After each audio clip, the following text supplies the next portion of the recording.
Good morning. And welcome to Fountain Street Church on this Labor Day weekend. My name is Kooistra, and it is wonderful to see so many of you here today in our final 2024 summer service. Welcome to those too, viewing on YouTube today or in the future. I want to say a special welcome to Reverend Dennison and his family today. It is a blessing to have them as part of the service. Thank you for being here, and their friend Sonny too. Next week will be Reverend Dennison in what we call the big house. So we're looking forward to that. Thank you.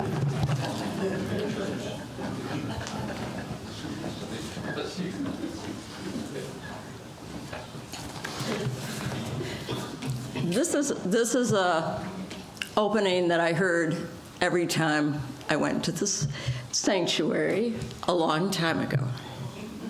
I think you'll recognize it.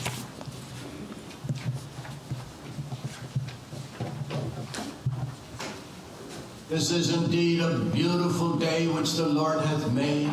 Let us then rejoice in it and be very glad, and let us count our many blessings. Let us be grateful this morning for everything in our life that is good and true and gentle and kindly. Let us be grateful for everything that blesses and graces our days. Let us then be especially grateful for the ties of love that bind us together, giving dignity, meaning, worth, and joy to all our days. If you would now turn for our gathering hymn into 318 and stand if you are able.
Please join in the responsive reading in the back of the book.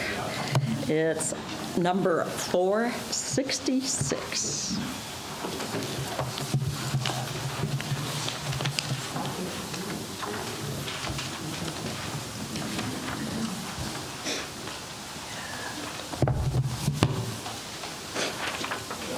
I will be starting out with the bold words. Heather will lead the congregation in that following. The title is Religion. Let religion be to us life and joy. Let it be a voice of renewing challenge to the best we have and may be.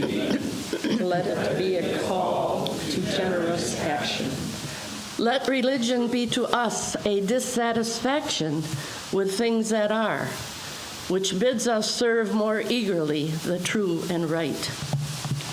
Let it be the sorrow that opens for us the way of sympathy, understanding, and service to suffering humanity.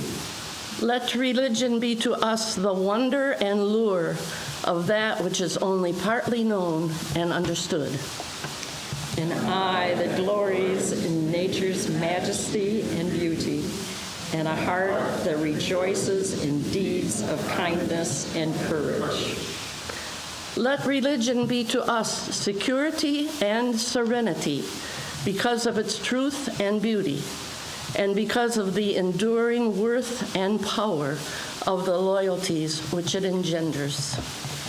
Let it be to us hope and purpose, and a discovering of opportunities to express our best through daily tasks. Religion uniting us with all that is admirable in human beings everywhere.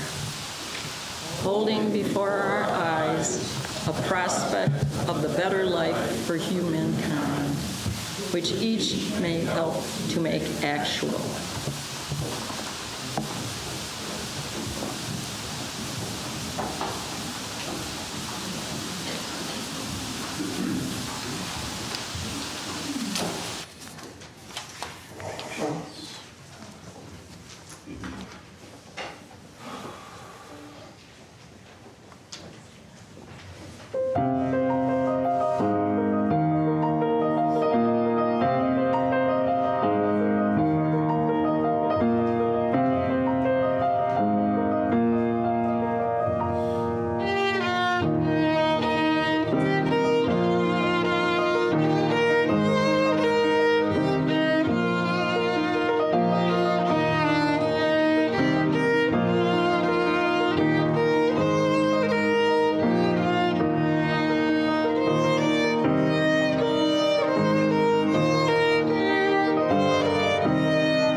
How wonderful to have a musician and a minister.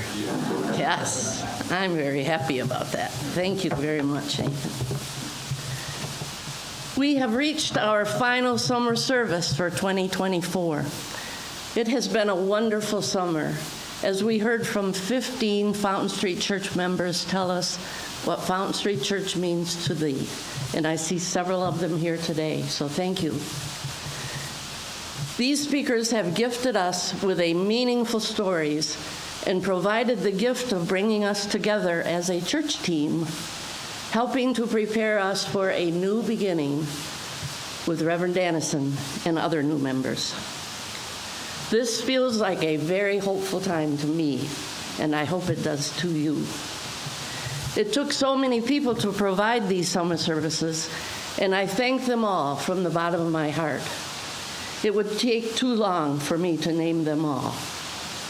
But I feel the desire to highlight Cale Clements and the AV team who produced every service so beautifully. We could not have had these services without them. Thank you to Cale, to Cliff, to Dick, and to Jay Oscar. Thank you, Cliff.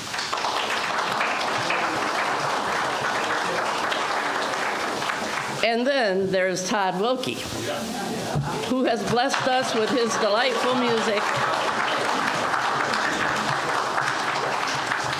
Todd, as we have discovered, is an excellent musician, but as we have heard, a very entertaining one as well. Thank you, Todd.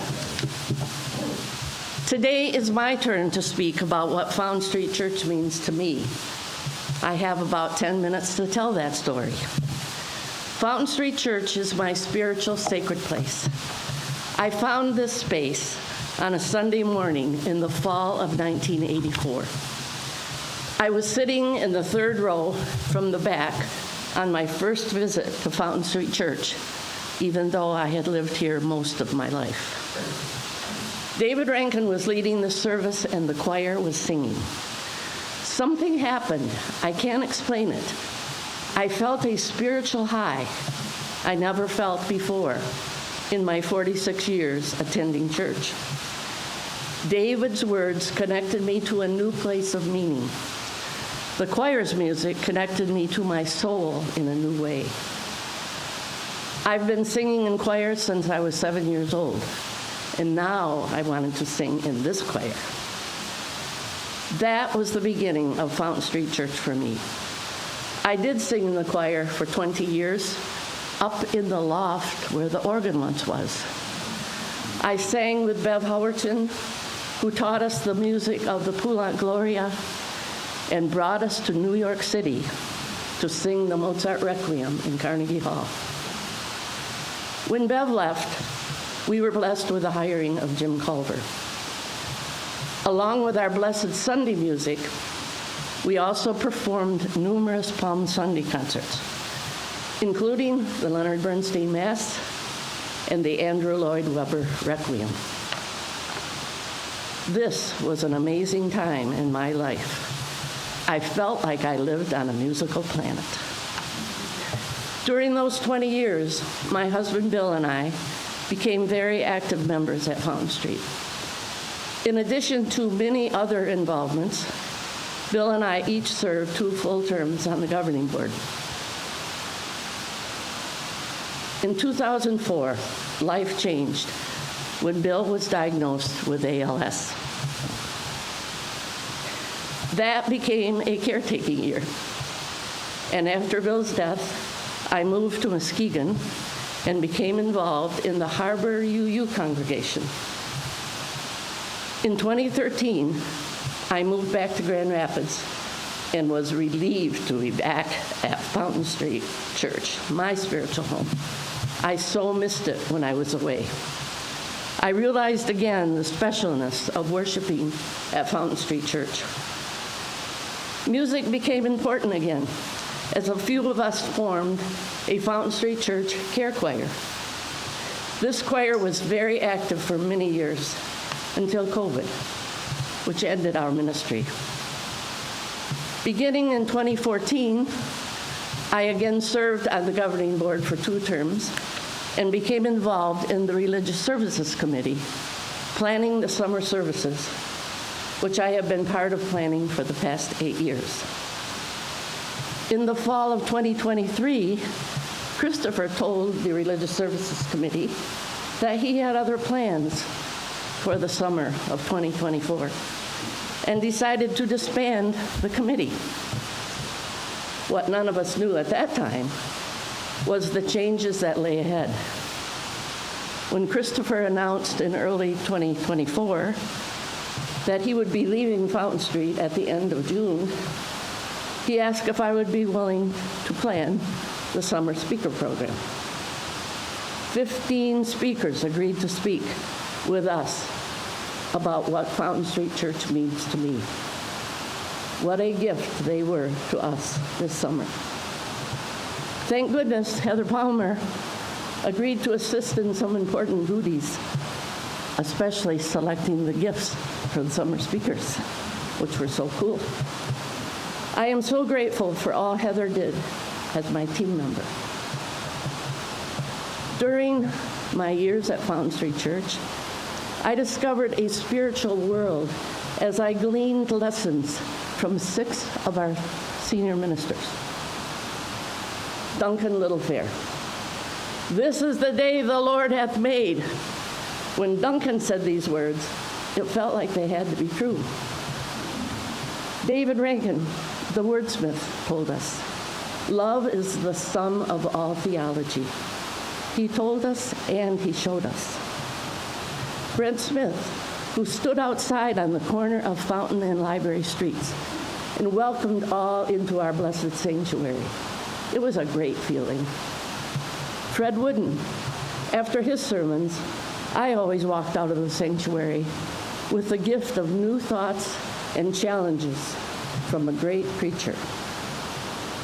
Martiella Perez Simmons, whose beautiful spirit and messages only shared on video because of COVID-19. Few members got to experience her personal value. It was our loss. Christopher Rowe, in his first sermon, I looked at him and I thought, he seems to be connecting with everyone in this room. Connecting is Christopher's beautiful gift. What an amazing crew. Time does not allow me to share the lessons I received from our associate ministers, but one interim minister holds a special place in my heart. Excuse me, please.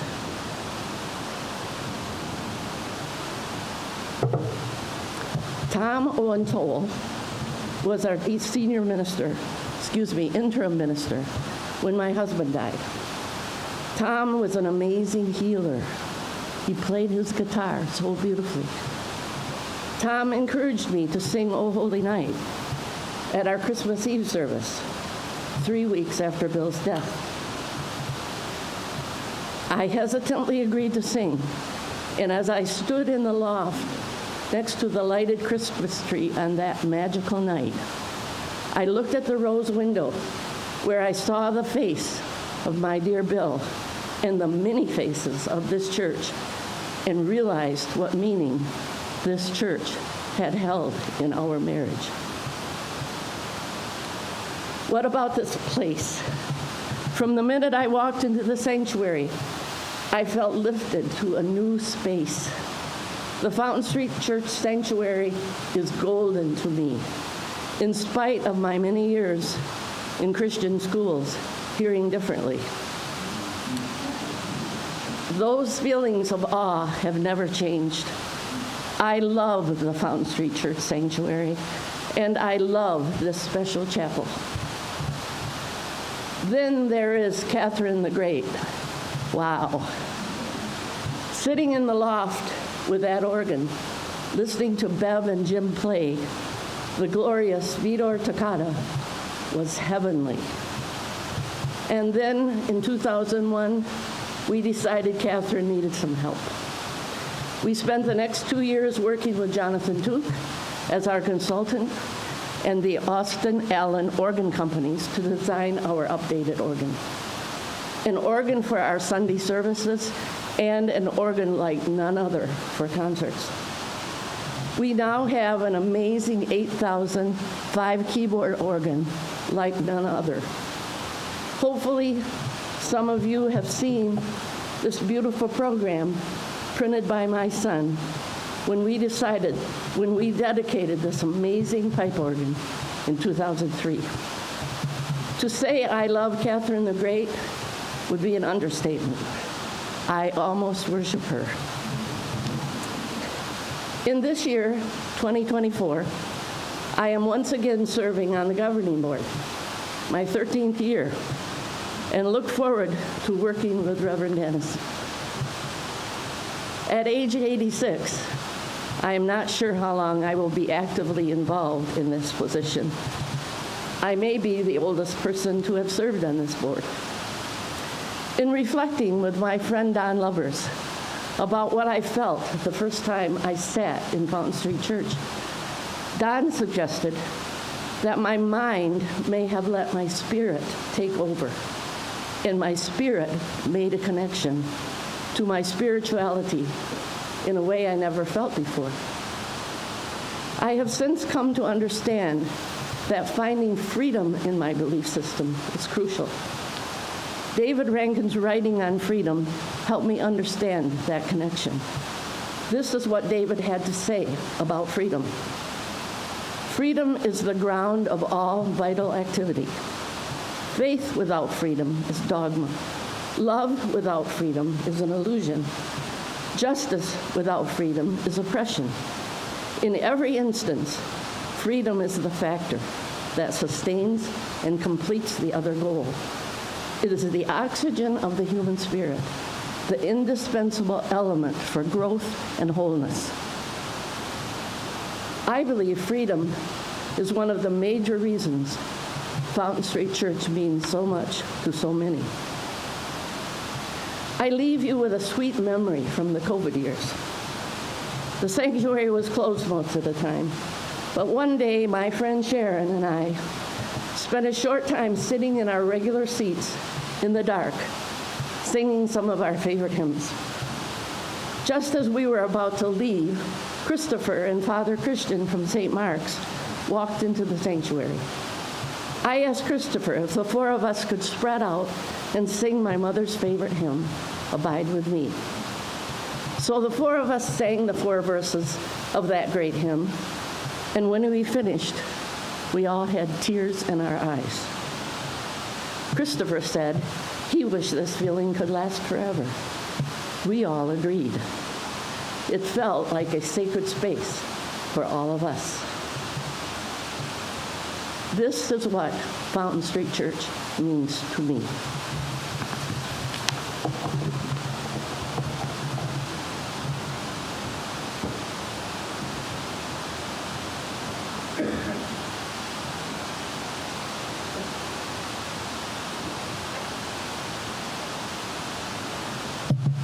What an act to follow. I'm like, why did we switch the order? Excuse me.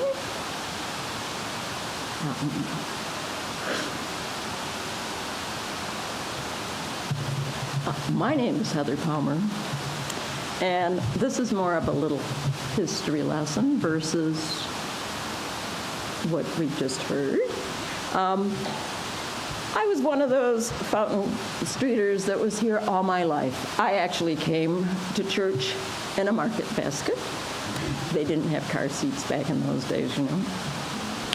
And my first big accomplishment that I can remember was in the nursery.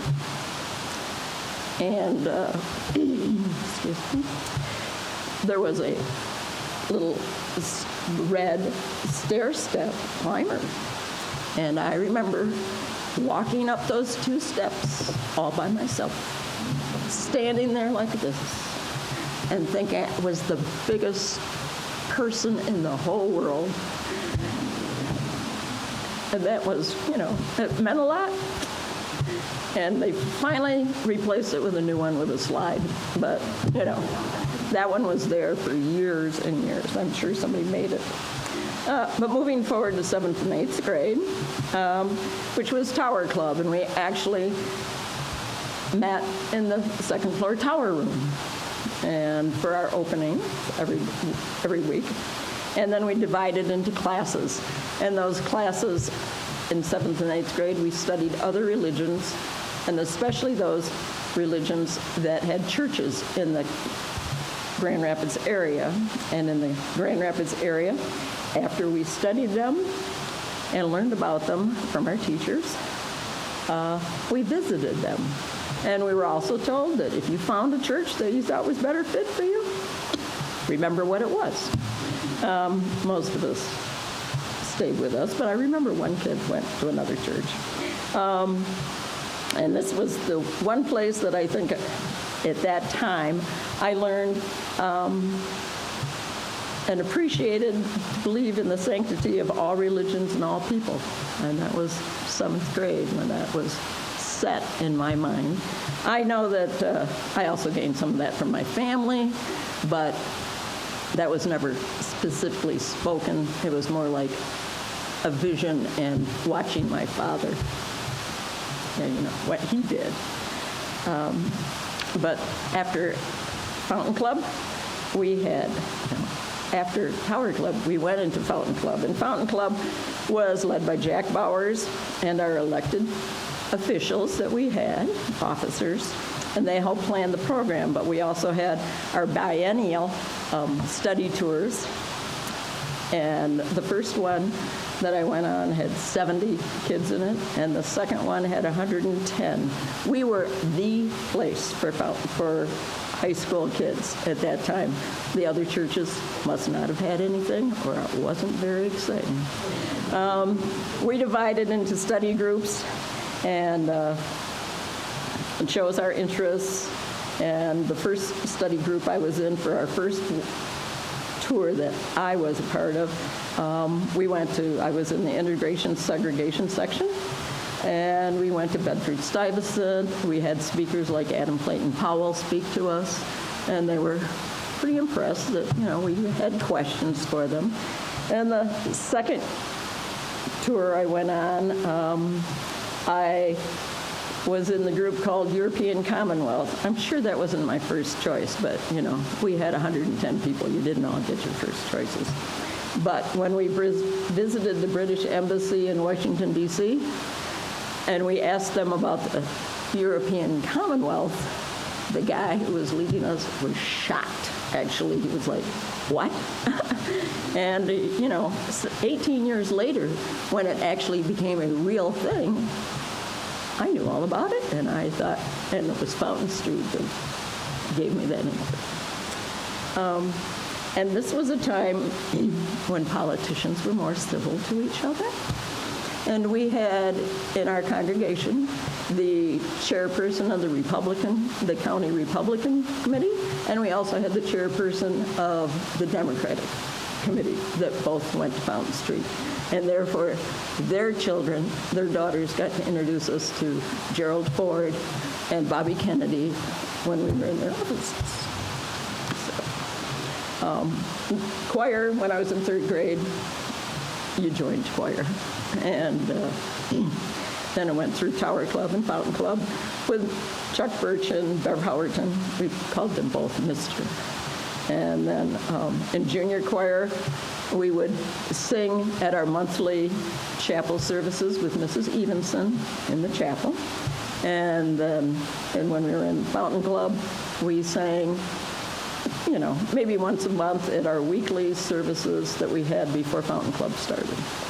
So, and then all of us got to sing in the sanctuary during Christmas.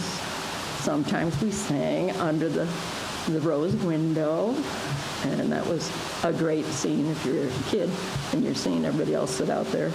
And then we would always sing the descant of Sing O Heavens. And you could just feel the sound of the whole building, and you could feel Catherine the Great, shaking the floors, and the music went to the rafters, and it was just magical as a kid. We also had wonderful concerts. Fountain Club made money by doing concerts back then, and nobody else had a venue that would match us. And I personally remember going to see the Byrds, Dave Brubeck, Duke Ellington, the Moody Blues, and Paul Winter. And I remember the Paul Winter concert because I remember sitting in the main floor and looking up into the west balcony, and all these people were listening to this great concert with their umbrellas up because it was not only raining outside, it was raining in the leaking roof inside. And then the organ, of course, we used to have great concerts in the past, and we've had them in the present, and I hope we certainly have them in the future. And I was going to cut this line, but, I told Carol I was going home. If I drop dead tomorrow, the middle of my service has to have the Beater Toccata played in it. And it's in the middle, so everybody has to hear it. In 1967, Reverend Bishop Pike spoke on a Sunday afternoon, and we were all told, you ought to go and listen to him. He's kind of a heretic, a rebel from New York. And one of the things I remember that he said that there was a peace rally coming up in Washington, and if Jesus were here, he would be a part of it. And that really stuck. And, the next week we had a bus already, and we all went to Washington. We stayed overnight and got up in the morning, went down to the Washington Monument, and we all marched past the Supreme Court. And that was 5 years before Roe. And that was something that really affected me and still does to this day, because, among other people that were there was like Betsy Vandercook, and we worked on the Choice Fund together, and I'm still on the Choice Fund committee more officially now, and I'm co-chair of that committee.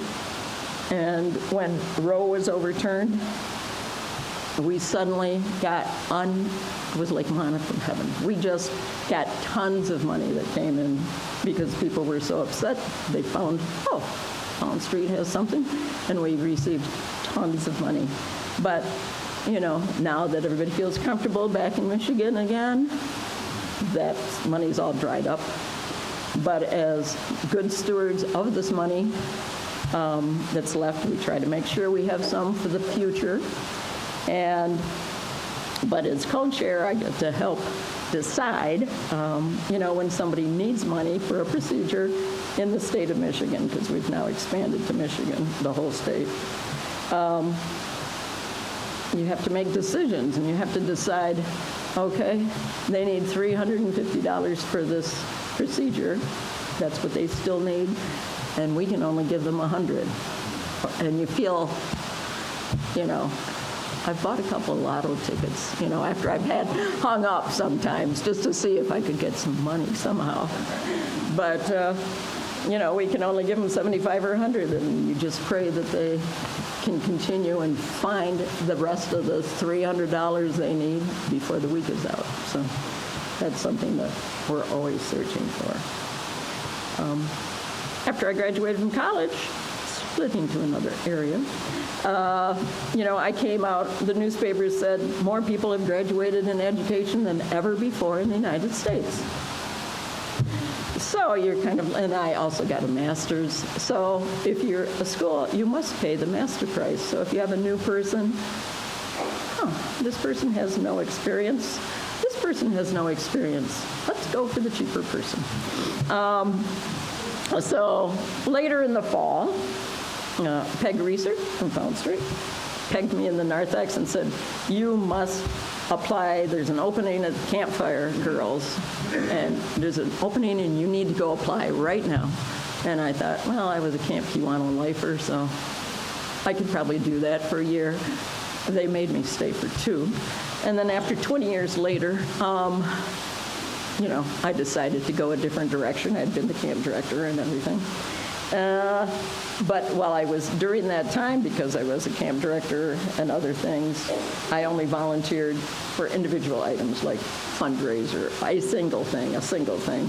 But I did join the tour guides because we had meetings right then, and Dorothy Judd planned our whole program, and we learned all about things right from Dorothy herself. And I also was on the governing board and ended up working my way up to the vice chair and was in charge of oversaw the finance committee, and which, had oversight on the church's spending. And I can tell you, I learned a lot about church politics during that time also. After some other jobs as a Vista volunteer and a flower place, I was once again looking for a job, and Joanne Earl called me and said, "We need you to apply for being an assistant to the character school director." I went in there, and I was either the only applicant or the only one that had been here forever and knew what character school was. So I got the job, and during the 5 years I worked with character school, I had 5 bosses. We had 3 different ministers in charge, and 2 other people, and I can tell you I improved my skills on being quite flexible, and because everybody had their own plan. But I want you to know that of the 5 people, Lydia Stubbs was the best director. So my job changed again, and I was a program person, assistant to Fred, overseer of the AV department, and had to set up mics myself. This was not a great fit.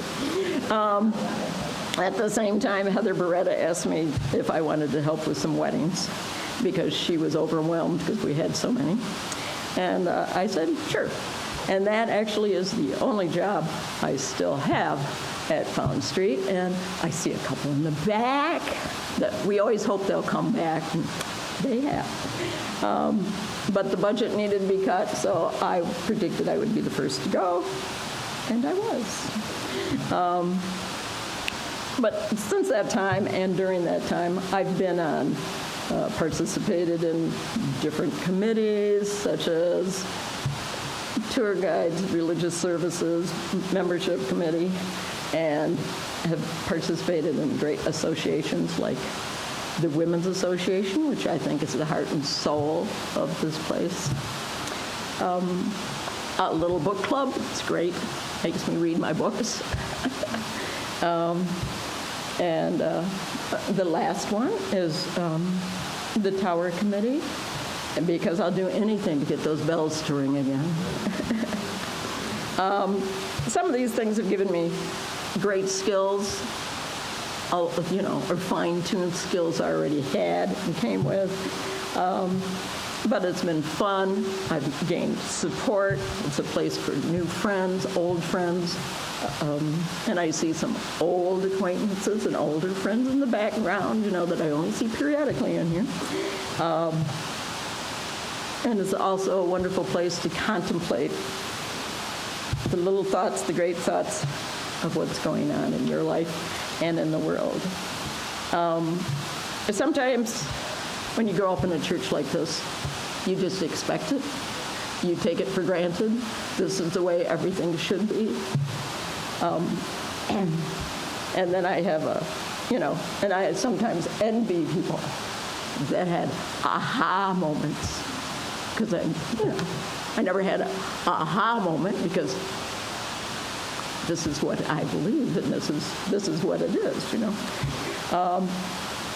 But this place I know has greatly influenced me, whether I know it or not. And there's a little quote that I'm going to change, something that I've said many times.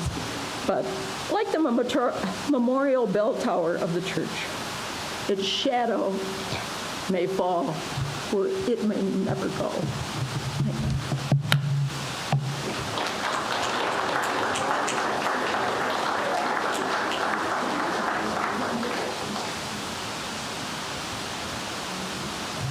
Thank you, Carol, and thank you, Heather, so much, and thank you for welcoming me here.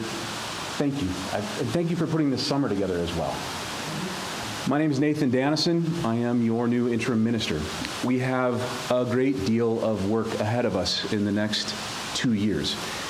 This coming Sunday will begin a 9-month program year where our worship service will revolve around presentations and images of the feminine divine in human history. And I have been blessed so far to hear many of your stories. Last week I did my 96th interview. Out of those interviews, 74 of them were members of Fountain Street Church.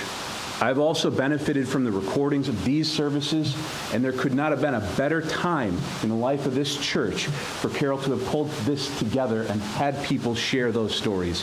And I've already been able to give those to folks who are looking to connect with the church in new and in important ways. This coming Sunday, when you return to your sanctuary, you'll be introduced to your new staff. We'll have an opportunity to celebrate them and reintroduce you to your staff who are returning and say thank you to so many people who have helped this summer happen. But this is the meditation, and it is a time for being present.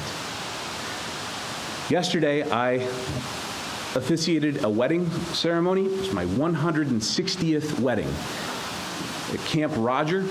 Just north of here, were 400 people in attendance in a very holy and sacred place for the two human beings that were tying their lives together. And a miracle happened. I didn't see a single cell phone. Nobody was taking video. Everybody was trusting the professional photographers to do their job. And everybody was present in that moment. Happiness can be cultivated and planned, but joy has to take us unaware. Joy can be as fleeting and ephemeral as a flower. Saw these beautiful flowers that showed up at the very start of the service. Leisha Fagan has donated those. It can be a song. It can be something that is there and then gone, and that is joy. We can't cultivate it, but we can make ourselves ready to receive it. And so for our meditation today, very briefly, I want us to be present today. The dog star still hangs in the sky. The summer lights begin to fade. We head into this new season together. And so a brief meditation from an individual who I hold in very high and somewhat curious respect, a man who was a psychologist, a historian, professor at Harvard, Stanford University, Dr. Timothy Leary. Let us take a moment and be present together. Hear these words. Be here now, and be now here. Be here now, and be now here. Be here now, and be now here. Amen.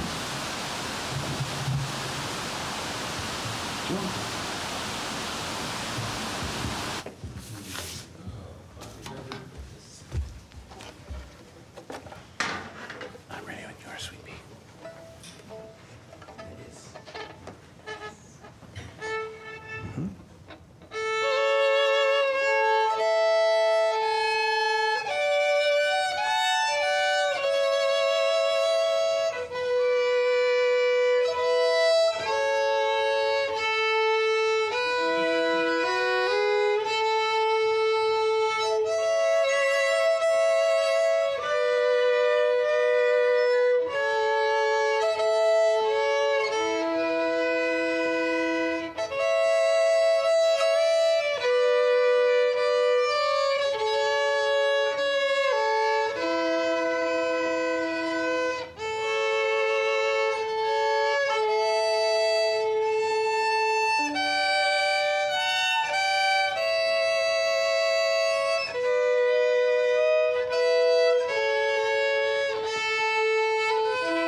Well, what do you say after that? Thank you, Josephine, for your gift of music and sharing it with us today, and for Dad to accompany her. We are so pleased and thrilled to have the Dannison family here. Many of you have already met Heather, I'm sure, and now we met Josephine, and soon we can meet Theodore and Natalie, and it's just, anyway, it brings such joy to me, and I know it does to others, so thank you for being here. And thank you for doing your remarks and your meditation, very meaningful too, thank you. So I asked Todd if he would play for the offertory, The Blue Boat Home, because it's one of my favorite songs. And if you sang in the care choir like a few of us did, we sang it hundreds of times. It is great. And then when I walked into the church, into the chapel this morning, what did I hear? I heard our violinist accompanying our pianist, and it was, woo, how exciting this is. So thank you both. Hear the offertory words of Randock Lovely. Let there be an offering to sustain and strengthen this place, which is sacred to so many of us, a community of memory and of hope, for we are now the keepers of this dream. The offering that is now received will be shared between the needs of this church and of our community.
It's great.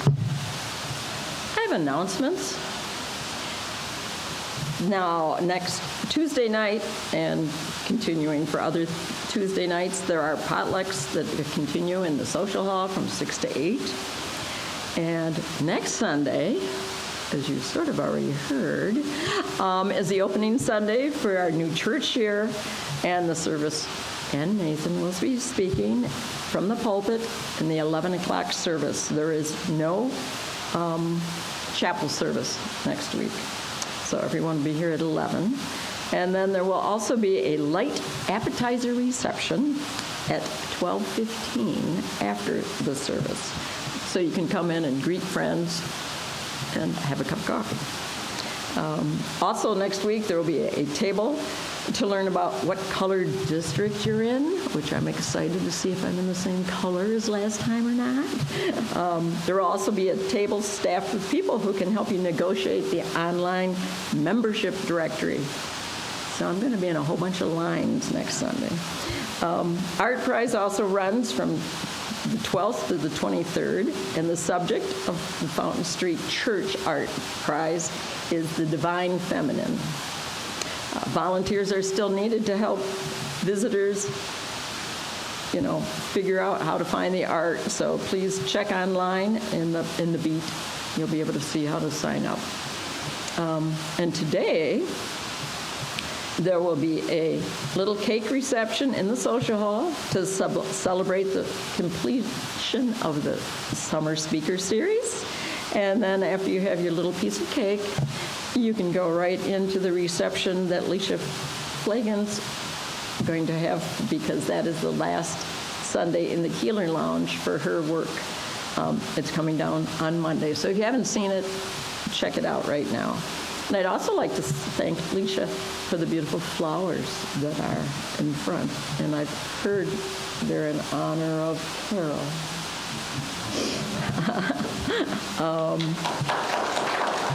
So if you want to read any other messages, they're in the Beat, and you can see them there.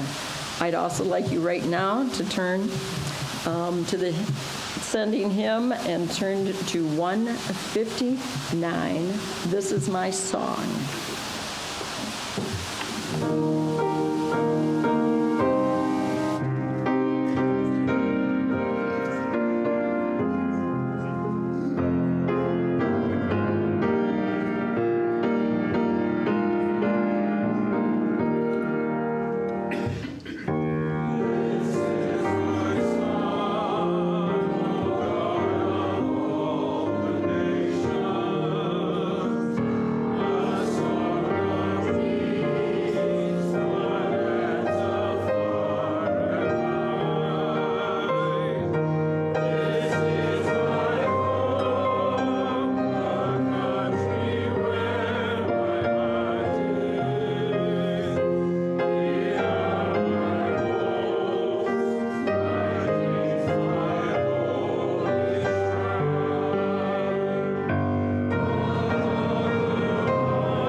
If you could now turn in the back of your book to join in unison our final blessing. 684.